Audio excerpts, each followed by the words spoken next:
Baik, di sini saya akan menjelaskan tentang anatomi dan fisiologi sistem endokrin. Kelenjar endokrin merupakan sekelompok susunan sel yang mempunyai susunan mikroskopis sangat sederhana. Kelompok ini terdiri dari deretan sel-sel, lempengan atau gumpalan sel disokong oleh jaringan ikat halus yang banyak mengandung pembuluh kapiler. Sistem endokrin dalam kaitannya dengan sistem saraf mengontrol dan memadukan fungsi tubuh. Kedua sistem ini bersama-sama bekerja untuk mempertahankan homeostatis tubuh. Fungsi mereka salah satunya satu sama lain saling berhubungan, namun dapat dibedakan dengan karakteristik tertentu. Misalnya medula adrenal dan kelenjar hipofise posterior yang mempunyai asal dari saraf neural. Jika keduanya dihancurkan atau diangkat, maka fungsi dari kedua kelenjar ini sebagian diambil alih oleh sistem saraf. Kelenjar endokrin tidak memiliki saluran. Hasil sekresi yang dihantarkan tidak melalui saluran, tapi dari sel-sel endokrin langsung masuk ke pembuluh darah. Selanjutnya, hormon tersebut dibawa ke sel-sel target atau bisa disebut responsive cells, tempat terjadinya efek hormon. Sedangkan ekskresi kelenjar eksokrin keluar dari tubuh kita melalui saluran khusus seperti uretra dan saluran kelenjar ludah. Tubuh kita memiliki beberapa kelenjar endokrin, di antaranya kelenjar-kelenjar tersebut ada yang berfungsi sebagai organ endokrin murni, artinya hormon tersebut hanya menghasilkan hormon, misalnya kelenjar pineal, kelenjar hipofisis atau pituitary, kemudian kelenjar tiroid, kemudian kelenjar paratiroid, kemudian kelenjar adrenal dan adrenal suprarenalis, dan kelenjar timus. Selain itu, ada beberapa organ endokrin yang menghasilkan zat lain selain hormon, yakni ada pertama, kelenjar endokrin dan hormon yang dihasilkan. Pada hormon ini dalam tubuh manusia ada 7 kelenjar endokrin yang penting, yaitu hipofisis, kemudian tiroid, paratiroid, kelenjar adrenalin atau anak ginjal, hipofisis.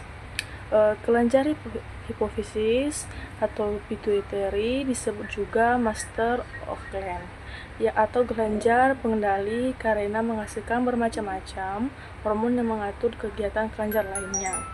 Kelenjar ini berbentuk bulat dan berukuran kecil dengan diameter 1,3 cm. Hipofisis dibagi menjadi hipofisis bagian anterior, bagian tengah, dan bagian posterior. Bisa dilihat pada gambar. Kemudian kita akan membahas hipofisis dan hipofisis lobus anterior. Hormon yang dihasilkan kelenjar hipofisis lobus anterior dapat dilihat pada gambar. Ada hormon ACTH, kemudian hormon TSH, kemudian PRL, ada GH, FSH, LH. Di bawah ini saya akan menjelaskannya satu persatu beserta fungsi dan gangguannya. Pertama, hormon somatotropin STH, kemudian hormon pertumbuhan atau bisa disebut growth hormone atau GH. Fungsinya dan gangguannya di sini yaitu merangsang sintesis protein dan metabolisme lemak, serta merangsang pertumbuhan tulang, terutama tulang pipa dan otot. Kekurangan hormon ini pada anak-anak menyebabkan pertumbuhannya terhambat atau bisa disebut dengan kerdil, atau nama lainnya itu kretinisme. Jika kelebihan akan menyebabkan pertumbuhan raksasa atau bisa disebut gigantisme. Jika kelebihan terjadi pada saat dewasa, akan menyebabkan pertumbuhan tidak seimbang pada tulang jari tangan, kaki, rahang, atau tulang hidung yang disebut akromegali. Kemudian ada hormon tirotropin atau thyroid stimulating hormone atau bisa disebut TSH. Fungsi dan gangguannya ini mengontrol pertumbuhan dan perkembangan kelenjar gondok atau tiroid, serta merangsang sekresi. sekresi tiroksin. Kemudian ada kelenjar adrenokortikotropik hormon atau bisa disebut ACTH. Ini memiliki fungsi dan ada gangguan, yaitu mengontrol pertumbuhan dan perkembangan aktivitas kulit ginjal dan merangsang kelenjar adrenal untuk mensekresikan glukokortikoid atau bisa disebut hormon yang dihasilkan untuk metabolisme karbohidrat. Kemudian ada kelenjar prolaktin atau PRL atau lactogenic hormone atau LTH. Ini membantu kelahiran atau memelihara sekresi susu oleh kelenjar susu. Kemudian ada hormon gonadotropin pada wanita. Ini ada dua, yaitu yang pertama follicle stimulating hormone atau bisa disebut FSH. Kemudian ada luteinizing hormone atau LH. Fungsi dari follicle stimulating hormone atau FSH ini yaitu merangsang pematangan folikel dalam ovarium dan menghasilkan estrogen. Kemudian fungsi dari luteinizing hormone atau LH ini yaitu mempengaruhi pematangan folikel dan ovarium dan menghasilkan progesteron. Kemudian ada hormon gonadotropin pada pria. Ini juga dibagi dua, yaitu FSH dan atau bisa disebut tadi follicle stimulating hormone. Kedua interstitial stimulating hormone atau bisa disebut ICSH. Fungsi dari FSH ini atau follicle stimulating hormone ini merangsang terjadinya spermatogenesis atau proses pematangan sperma. Jika pada perempuan tadi yaitu pematangan folikel dalam ovarium. Kalau pada laki-laki yaitu terjadi atau merangsang spermatogenesis atau pematangan sperma. Kemudian interstitial stimulating atau stimulating hormone atau ICSH yaitu merangsang sel-sel interstitial testis untuk memproduksi testosteron dan androgen. Kemudian kita akan masuk pada hipofisis pars media. Adapun jenis hormon serta fungsi hipofisis pars media yaitu hormonnya yang pertama itu MSH atau melanocyte stimulating hormone. Ini fungsinya yaitu mempengaruhi warna kulit individu dengan cara menyebarkan butir melanin. Apabila hormon ini banyak dihasilkan, maka menyebabkan kulit menjadi hitam. Jadi jika ada orang yang kelihatan kulitnya hitam, ini pengaruh dari MSH atau melanocyte stimulating hormone. Kemudian kita akan membahas hipofisis lobus anterior. Nah, di mana hormon yang dihasilkan oleh hipofisis lobus posterior beserta organ targetnya dapat dilihat pada gambar di bawah ini ya. Nah, targetnya di sini menjelaskan ada target tubulus ginjal, kemudian adrenal, kemudian tiroid, kemudian kelenjar susu, kemudian otot dinding rahim, kemudian tulang, kelenjar susu. Nah, hormon yang dihasilkan hipofisis lobus anterior beserta organ targetnya jenis hormon serta fungsi dan hipofisis posterior ini memiliki beberapa fungsi, yaitu pada hormon oksitosin fungsinya menstimulasi kontraksi otot polos pada rahim wanita selama proses melahirkan. Kemudian pada hormon ADH menurunkan volume urin dan meningkatkan tekanan darah dengan cara menyempitkan pembuluh darah. Kemudian kita akan membahas pada regulasi hormon ADH. Nah, pada regulasi hormon ADH ini Di sini konsentrasi cairan plasma yang sedikit dalam darah mengakibatkan terjadinya penambahan ADH dari hipofisis posterior untuk menyeimbangkannya. Jadi ketika terjadi konsentrasi cairan plasma yang sedikit dalam darah, akan terjadi penambahan ADH dari hipofisis posterior untuk pengembangannya. Kemudian ada juga ketika konsentrasi cairan plasma yang banyak dalam darah mengakibatkan pengurangan ADH dari hipofisis posterior untuk menyeimbangkannya. Jadi ada akibat dari atau dampak dari ketika konsentrasi cairan plasma ini ketika banyak dan ketika sedikit. Kemudian ADH yang rendah juga akan reabsorpsi pada ginjal juga rendah, mengakibatkan urin yang dikeluarkan encer atau banyak. ADH tinggi juga, reabsorpsi juga tinggi, urin yang dikeluarkan juga pekat. Jadi ketika terjadi pengurangan sekresi ADH akan berdampak juga pada reabsorpsi pada ginjal. Banyak sedikitnya cairan yang masuk dalam sel akan dideteksi oleh hipotalamus.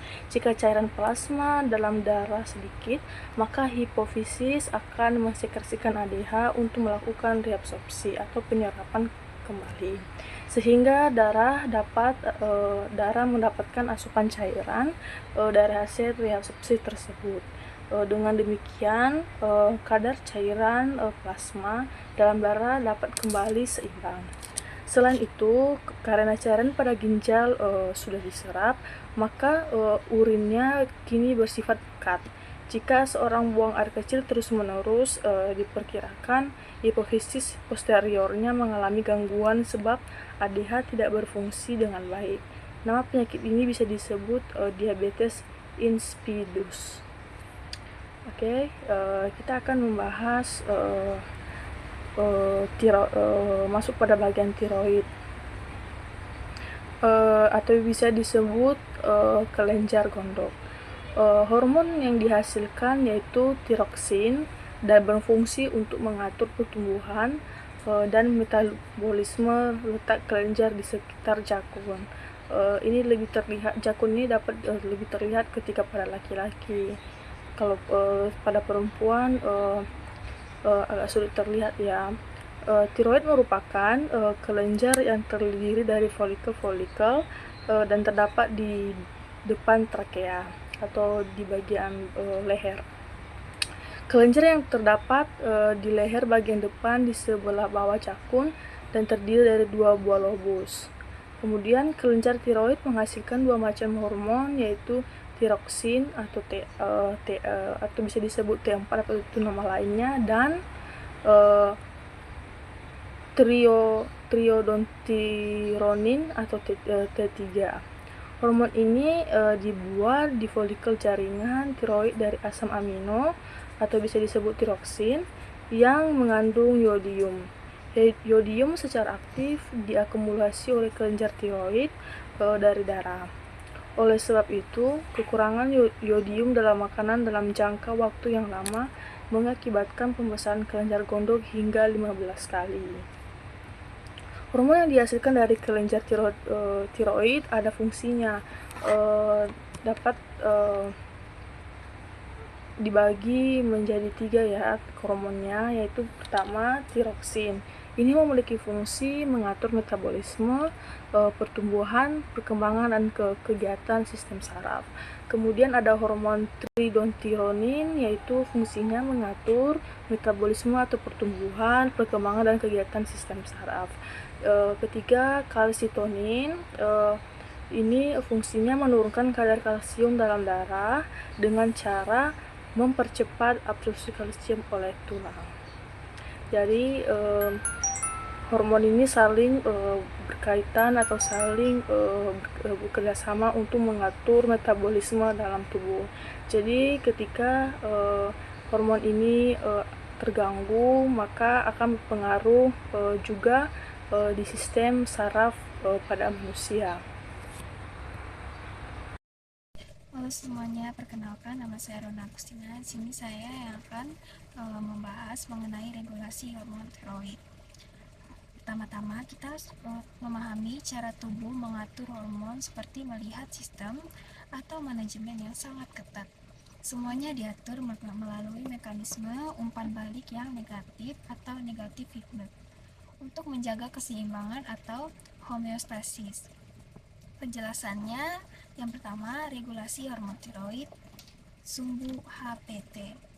Regulasi ini melibatkan kerjasama antara otak dan kelenjar tiroid yang dikenal sebagai sumbu hipotalamus pituitary tiroid atau HPT. Yang memicu HPT adalah hipotalamus melepas tiroidotropin atau relaisin hormon TRH aksi. TRH merangsang kelenjar pituitari hipofisis untuk melepas thyroid stimulating hormone atau TSH. Produksi TSH memerintahkan kelenjar tiroid menghasilkan hormon T3 dan T4 yang menyebabkan adanya kontrol saat kadar T3 dan T4 di darah sudah tinggi. Mereka akan memberikan sinyal ke hipotalamus dan pituitari untuk berhenti memproduksi TRH dan TSH. Lalu yang kedua, kita akan membahas mengenai regulasi hormon pankreas atau glukosa darah. Pankreas bekerja secara otonom berdasarkan kadar gula atau glukosa dalam darah melalui sel-sel di pulau Langerhans. Kondisi gula darah tinggi setelah makan. Sel beta pankreas melepas insulin. Insulin membantu sel tubuh menyerap glukosa dan menyimpan sisanya sebagai glikogen di hati. Kondisi gula darah rendah ini bisa disebabkan saat kita puasa atau olahraga. Sel apa pankreas melepas glukogen? Glukogen ini yang memicu hati untuk memecah glikogen kembali menjadi glukosa untuk dilepaskan kembali ke darah. Selanjutnya, kita akan masuk pada kelainan. Yang menyebabkan kelainan ini disebabkan oleh kekurangan tiroksin atau yang menurunkan kecepatan metabolisme sehingga pertumbuhan menjadi lambat dan kecerdasan menjadi menurun. Bila ini terjadi pada anak-anak, ini bisa mengakibatkan kretinisme, yaitu merupakan kelemahan fisik dan mental yang menyebabkan anak tumbuh kerdil dan idiot. Kekurangan sodium yang masih ringan juga dapat diperbaiki dengan menambahkan garam rhodinum di dalam makanan. Dapat dilihat di slide. Lalu yang kedua ada jika yang tadi kekurangan, yang sekarang adalah kelebihan hormon tiroid atau hipertiroidisme. Ini dapat menyebabkan pertumbuhan raksasa atau gigantisme jika kelebihan terjadi pada saat dewasa. Ini dapat menyebabkan pertumbuhan tidak seimbang pada tulang jari tangan, kaki, rahang, ataupun tulang hidung yang disebut akromegali. Selanjutnya adalah paratiroid. Paratiroid ini berjumlah 4 buah dan terletak di belakang kelenjar tiroid. Kelenjar ini menghasilkan parat hormon atau PTH yang berfungsi untuk mengatur konsentrasi ion kalsium dalam cairan ekstraseluler dan dengan cara mengatur absorpsi kalsium dan usus, ekskresi kalsium oleh ginjal, dan pelepasan kalsium dan tulang. Hormon paratiroid ini meningkatkan kalsium darah dengan cara merangsang reabsorpsi kalsium di ginjal dengan cara menginduksian sel-sel tulang osteoklas untuk merombak matriks yang bermineral pada osteoklas. Untuk merobak matriks bermineral ini pada tulang sejati dan melepaskan kalsium ke dalam darah. Jika kelebihan hormon ini akan berakibat menjadi kadar kalsium dalam darah meningkat. Hal ini bisa mengakibatkan terjadinya endapan kapur di ginjal. Sedangkan jika kekurangan hormon ini menyebabkan kekejangan yang disebut tetanus. Kalsiotonin ini mempunyai fungsi yang berlawanan dengan PTH, sehingga fungsinya menurunkan kalsium darah. Selanjutnya adalah kelenjar adrenalin atau anak ginjal. Kelenjar ini berbentuk bola atau topi yang menempel pada bagian atas ginjal. Pada setiap ginjal terdapat satu kelenjar suprarenalis dan dibagi atas dua bagian, yaitu bagian luar atau korteks dan bagian tengah atau medula. Lalu selanjutnya adalah pankreas. Kelenjar pankreas merupakan sekelompok sel yang terletak pada pankreas sehingga dikenal dengan pulau-pulau Langerhans. Kelenjar pankreas menghasilkan hormon insulin dan glukagon. Insulin ini mempermudah gerakan glukosa dan darah menuju ke sel-sel tubuh menembus membran sel. Di dalam otot glukosa dimetabolisasi dan disimpan lagi di dalam menjadi bentuk cadangan. Sedangkan di sel hati, insulin mempercepat proses pembentukan glikogen atau glikogenesis dan membentuk lemak atau lipogenesis. Jadi, ovarium ini merupakan kelenjar kelamin wanita yang berfungsi menghasilkan sel telur, hormon estrogen, dan hormon progesteron. Dan juga sekresi estrogen dihasilkan oleh folikel de Graaff dan dirangsang oleh FSH. Kemudian, estrogen ini berfungsi menimbulkan dan mempertahankan tanda-tanda kelamin sekunder pada wanita, misalnya perkembangan pinggul, payudara, serta kulit menjadi halus. Kemudian, progesteron dihasilkan oleh korpus luteum dan dirangsang oleh LH.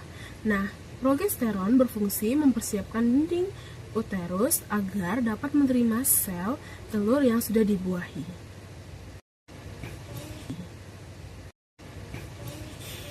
Pada setiap siklus menstruasi, FSH yang dikeluarkan oleh hipofisis merangsang perkembangan folikel-folikel di dalam ovarium, yaitu indung telur. Pada umumnya, hanya satu folikel yang terangsang, namun perkembangannya dapat menjadi lebih dari satu. Dan folikel tersebut berkembang menjadi folikel de Graaff yang membuat estrogen. Nah, estrogen ini menekan produksi FSH sehingga hipofisis mengeluarkan hormon yang kedua, yaitu LH. Nah, produksi hormon LH maupun FSH berada di bawah pengaruh releasing hormon yang disalurkan hipotalamus ke hipofisis. Nah, penyaluran RH ini dipengaruhi oleh mekanisme umpan balik estrogen terhadap hipotalamus. Nah, produksi hormon gonadotropin, FSH, dan LH yang baik akan menyebabkan pematangan dari folikel de Graaff yang mengandung estrogen. Nah, estrogen ini mempengaruhi pertumbuhan dan endometrium. Nah, di bawah pengaruh LH, folikel de Graaff ini menjadi matang sampai menjadi ovulasi. Setelah ovulasi terjadi, dibentuklah korpus rubrum yang akan menjadi corpus luteum di bawah pengaruh hormon LH dan LTH. Nah, corpus luteum menghasilkan progesteron yang dapat mempengaruhi pertumbuhan kelenjar endometrium.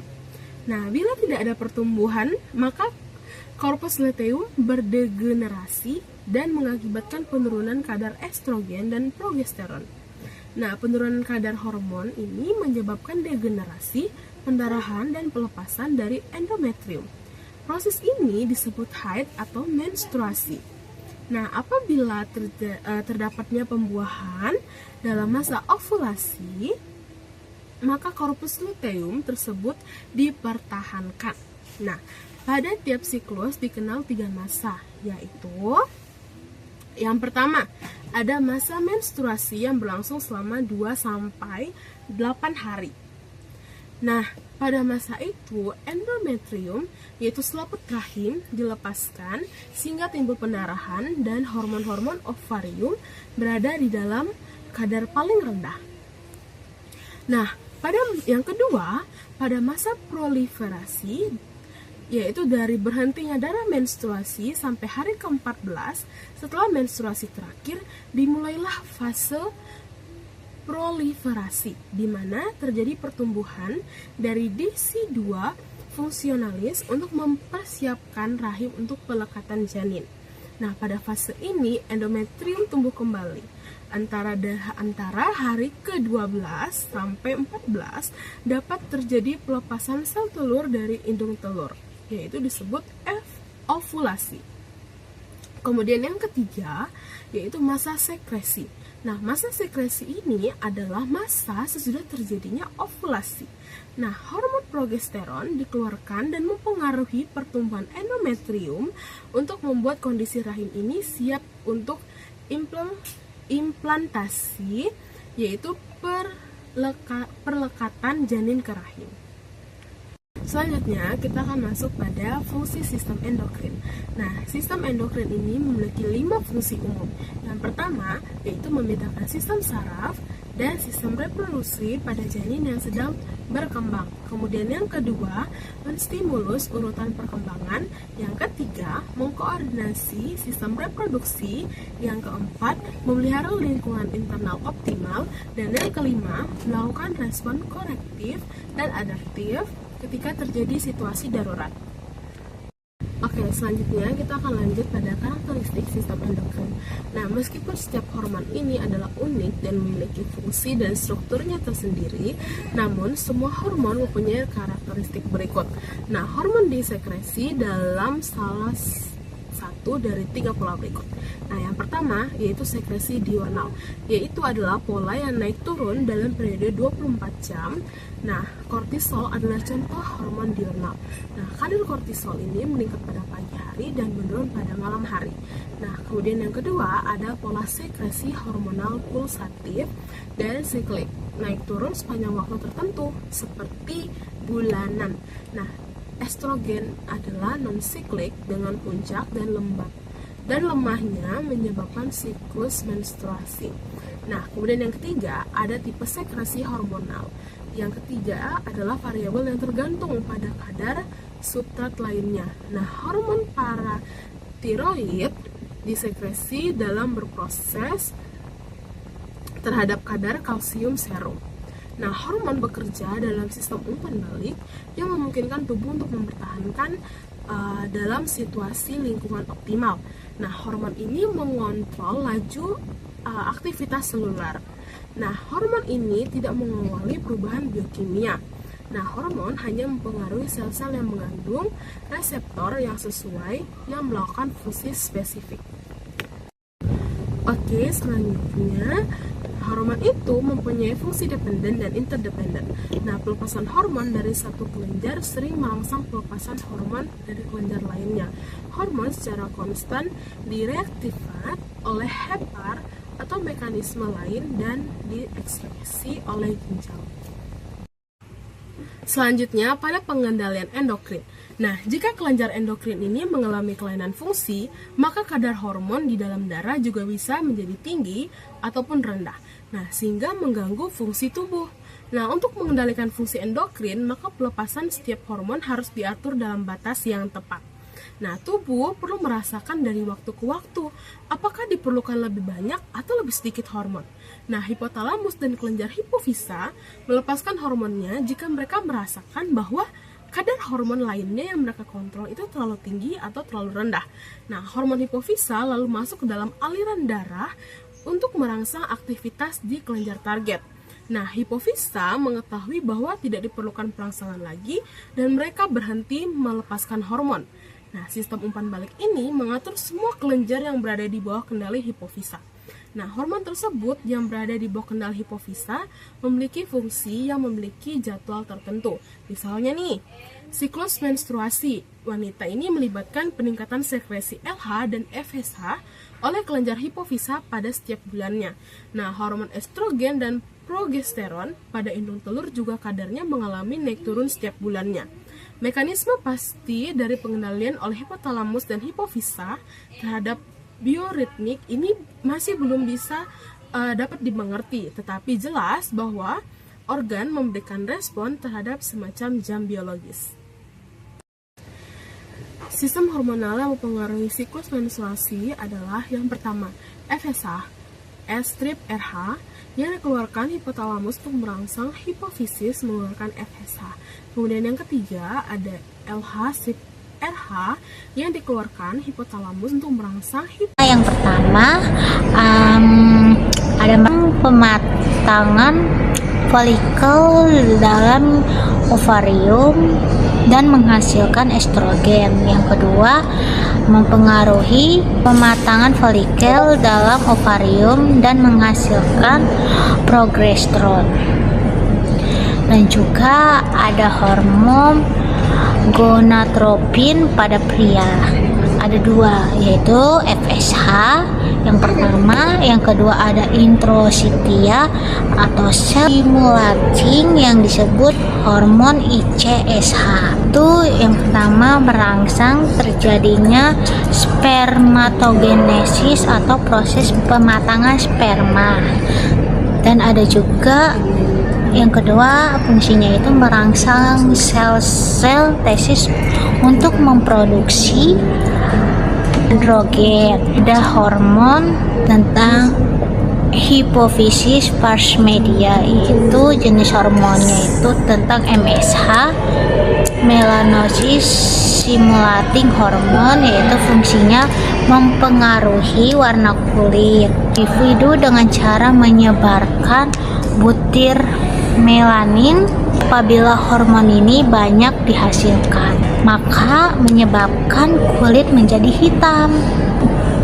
Hormon yang dihasilkan leukofisis lobus posterior beserta organnya itu dapat dilihat pada gambar tersebut.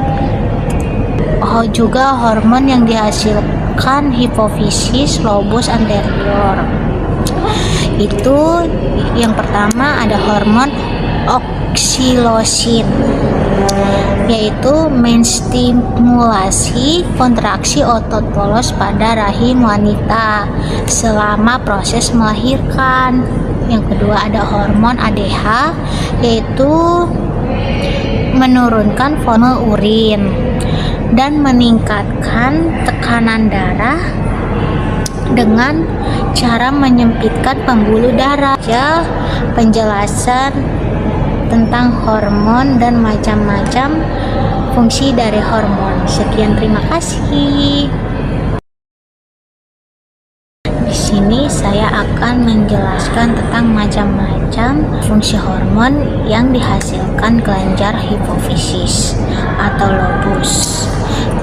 Hormon yang dihasilkan yaitu ada hormon somatropin atau STH, dan ada juga hormon pertumbuhan atau growth, yaitu fungsinya merangsang sintesis protein dan metabolisme pada lemak, serta merangsang pertumbuhan tulang, terutama tulang pipa. Dan juga otot. Kekurangan hormon ini pada anak menyebabkan pertumbuhannya terhadap kerdil.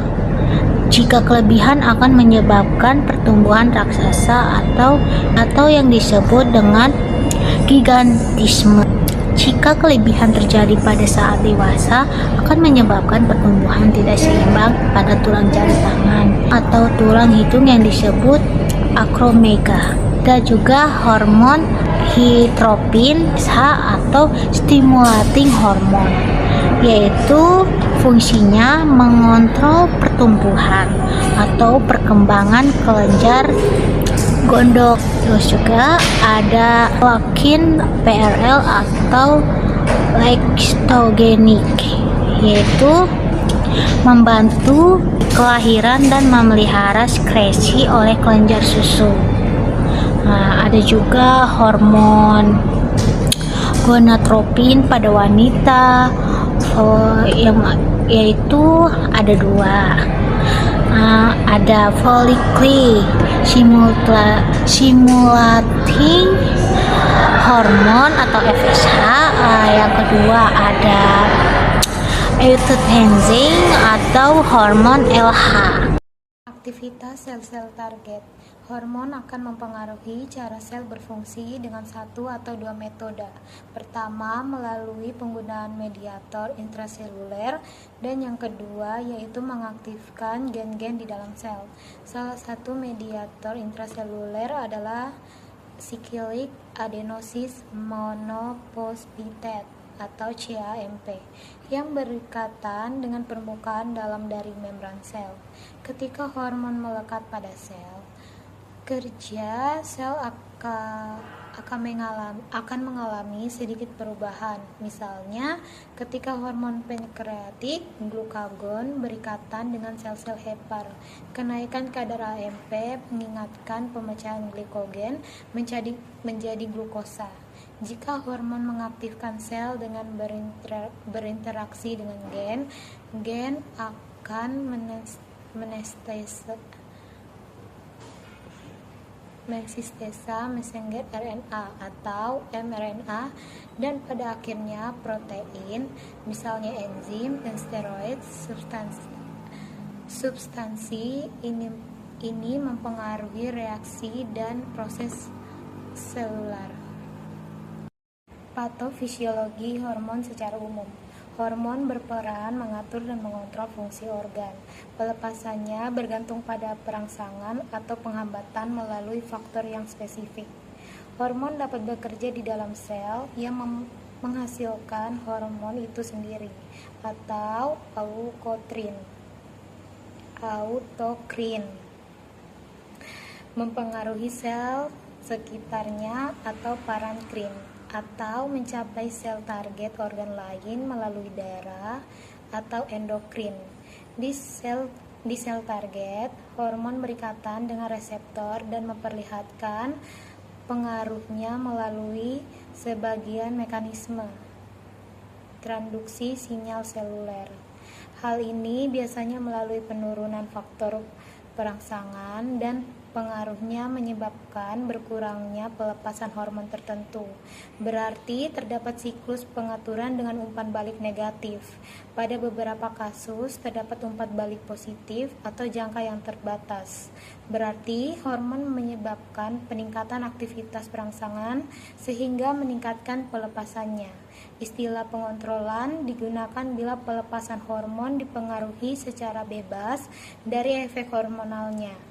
Beberapa rangsangan pengontrolan dan pengaturan yang bebas dapat bekerja pada kelenjar penghasil hormon.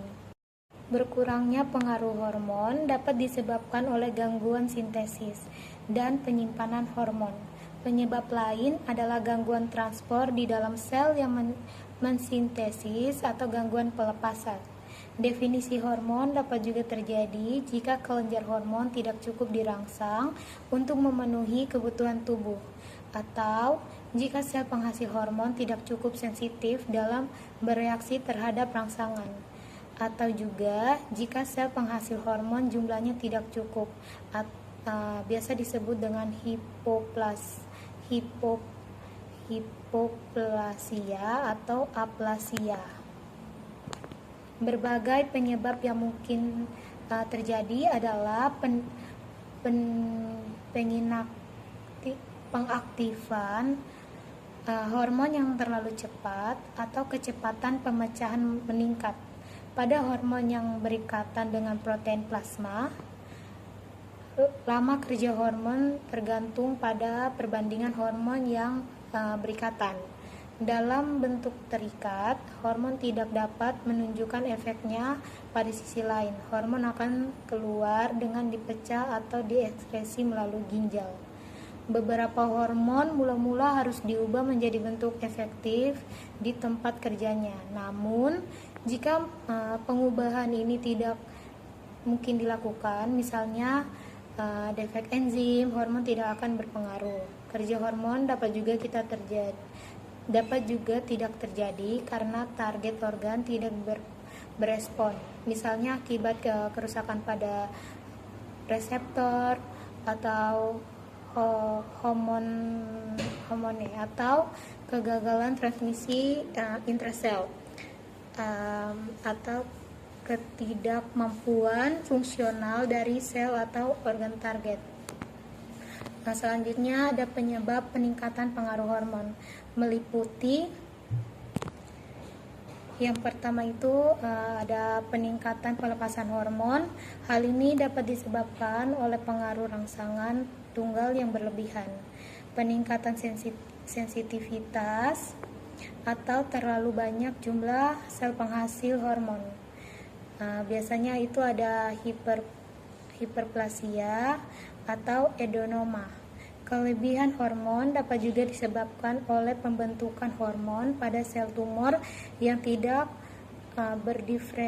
berdiferensi di luar kelenjar hormonnya, atau pembentukan hormon ektopoid. Peningkatan kerja juga diduga terjadi jika hormon dipecah atau dinonaktifkan terlalu lambat. Misalnya pada gangguan inaktivitas organ pada ginjal atau hati. Pemecahan dapat diperlambat dengan meningkatkan hormon ke protein plasma, tetapi bagian terikat dengan protein.